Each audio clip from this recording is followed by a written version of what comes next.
મિત્રો, મારું નામ રંગીલો છે અને હું ધોરણ 11માં અભ્યાસ કરું છું. મારે હવે વેકેશનની રજાઓ પડી ગઈ હતી, એટલે હવે મારે મિત્રો જોડે ક્રિકેટ રમવી અને કબડ્ડી રમવા સિવાય બીજું કોઈ કામ હતું નહીં. ત્યારે અચાનક એક દિવસ મારા માસી મારા ઘરે આવ્યા અને તે અમારા ઘરે થોડા દિવસ માટે રહેવા આવ્યા હતા. એટલે મને તેના આવવાથી ખૂબ જ ખુશી થઈ. મારા માસીની ઉંમર લગભગ 32 વર્ષની હશે. તે ખૂબ જ જાડા છે, પણ કોઈ પણ કપડું તેને સારું લાગતું હતું, કેમ કે તેનું શરીર તંદુરસ્ત અને તે ખૂબ જ સુંદર હતા. અને હું અવારનવાર ત્યાં જોયા કરતો અને માસી પણ સંતાડવાની કોશિશ કરતા. પણ આ રંગીલો તો તોફાને ચડી જતો અને હું આરામ કરીને તેને શાંત કરતો હતો. એક દિવસ મારા મમ્મીએ મને કહ્યું, રંગીલા બેટા, હું આજે બેંકમાં કામ હોવાથી બેંકમાં જાઉં છું અને મારે મારી સહેલીને ખબર અંતર પૂછવા જવાનું છે, એટલે મને આવવામાં થોડું મોડું થઈ જશે. તું માસીનું ધ્યાન રાખજે અને તેને જે જોઈએ તે વસ્તુ લાવી આપજે. જો કોઈ પણ વાતની ગડબડ કરીશ તો ખૂબ જ મેથી પાક આપીશ. આટલું કહીને મારા મમ્મી જતા રહ્યા.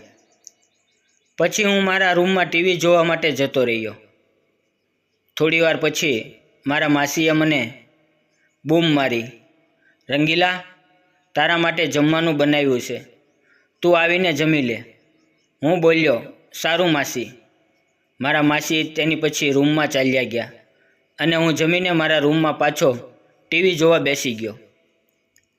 બપોરના લગભગ 1 વાગી ગયો હતો. હું ટીવી જોઈ રહ્યો હતો ત્યારે મારા માસીએ બૂમ મારી, રંગીલા, અહીંયા આવ. હું માસીના રૂમમાં ગયો તો માસી આરામ કરતા હતા. તેણે મને કહ્યું, રંગીલા, આજે મારી કમરમાં ખૂબ જ દુખાવો થાય છે, તો પ્લીઝ તું મને થોડી માલિશ કરી આપ. મેં કહ્યું, હા માસી, જરૂર. પછી માસીએ મને કોઈ એક સાધારણ ટ્યુબ આપી. હું બોલ્યો, માસી, આ ટ્યુબ રહેવા દો, હું મલમ લગાવી આપું. પછી હું મારે માસીને મલમ લગાવી અને માલિશ કરવા લાગ્યો. માસીએ કહ્યું, કમરના ઉપરના ભાગમાં વ્યવસ્થિત લગાવ. મારો હાથ ઠેકાણાને અડવા લાગ્યો.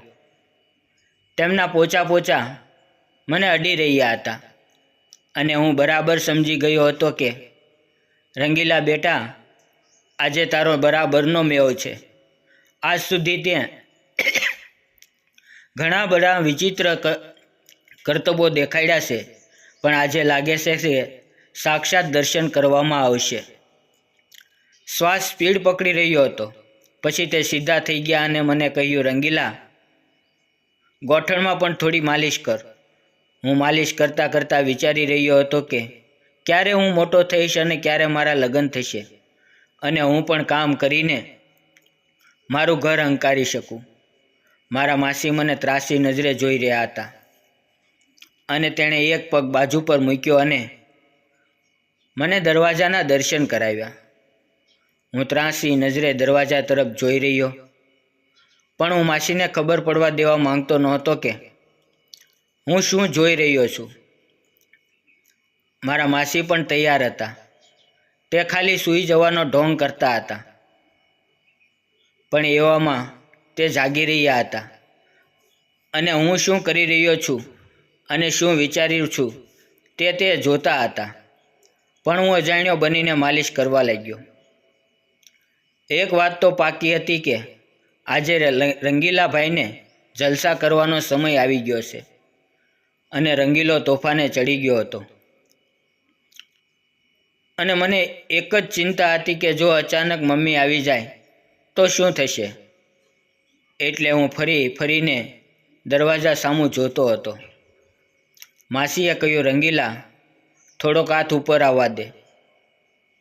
તેની વાત સાંભળીને હું તો કેમ ગભરાઉં. પછી મેં મારો હાથ છેક સુધી જવા દીધો. મને લાગ્યું કે સફાઈ હમણાં જ કરી લાગે છે. ફાંગા મને અડતા હતા. માસી મને એકદમ ત્રાસી નજરે તાકી રહ્યા હતા. એટલે હું થોડો ડરી ગયો અને વિચારવા લાગ્યો કે રંગીલા બેટા, આજે તું ગયો, આજે માસી મમ્મીને બધી જ વાત કરી દેશે અને તને બરોબરનો મેથી પાક આપશે. પરંતુ મેં હિંમત કરીને માલિશ ચાલુ રાખી. બસ હવે મમ્મી ન આવી જાય એવી હું ભગવાનને પ્રાર્થના કરતો હતો. ત્યાં અચાનક માસીએ કહ્યું, રંગીલાને અંદર મૂકી દે. આજે મારે પણ રંગીલાનો આનંદ લેવો છે. પણ મેં માસીને કહ્યું, અરે માસી, મને ક્યાં કંઈ આવડે છે. તો માસી બોલ્યા, તેમાં ગભરાવા જેવી વાત નથી. હું છું ને, હું તારી મદદ કરીશ. અને તે રંગીલાને પકડીને મેદાનમાં આવી ગયા અને પછી દરવાજા ઉપર મારેલું તાળું ખોલવા લાગ્યા. માસીએ કહ્યું, બરાબર વ્યવસ્થિત ચાવી લગાડ. પછી હું તો શું કામ પાછો પડું. મેં ચાવી લગાડી અને માસી બોલ્યા, ચાવીને ધીરે ધીરે વજન આપતો હતો એટલે તરત જ ચાવી લાગી ગઈ અને હું ઢીલો પડી ગયો. ત્યારે મારા માસીએ કહ્યું, થોડીવાર માટે ચાવી એમ જ રહેવા દે. અને પછી દરવાજો ખોલીને અમે બંને ખૂબ જ આનંદ અને મોજ મસ્તી કરી. મેં માસીને કીધું, માસી, હવે તમે કેટલા દિવસ રોકાશો અને મને કેટલા દિવસ આ જ રીતે આનંદ કરાવશો. મને આજે રમવાની ખૂબ જ મજા આવી, પણ હું આજે નવો હતો એટલે હું તમારું કામ બરાબર ના કરી શક્યો. ત્યારે મારા માસી બોલ્યા, દીકરા, દીના ક્યાં દુખાવ પડ્યા છે. આપણે બંને આવતીકાલે ફરી વખત એક નવી ગેમ રમીશું. જ્યાં સુધી હું અહીંયા રોકાઈશ ત્યાં સુધી તને રોજ નવી ગેમ રમતા શીખવીશ. મિત્રો, આ વાર્તા તમને કેવી લાગી? જો ગમી હોય તો યાર ચેનલને સબસ્ક્રાઈબ કરી દેજો અને વિડીયોને એક નાની એવી કોમેન્ટ અને લાઈક કરી દેજો. ફરી મળશું આવતીકાલે, ત્યાં સુધી આવજો. વિડીયોમાં આવેલા નામપાત્ર અને ઘટના કાલ્પનિક હતા. તેનો કોઈ પણ વ્યક્તિ સાથે સંબંધ નથી. વિડીયો પૂરો જોવા બદલ આપ સૌ મિત્રોનો ધન્યવાદ.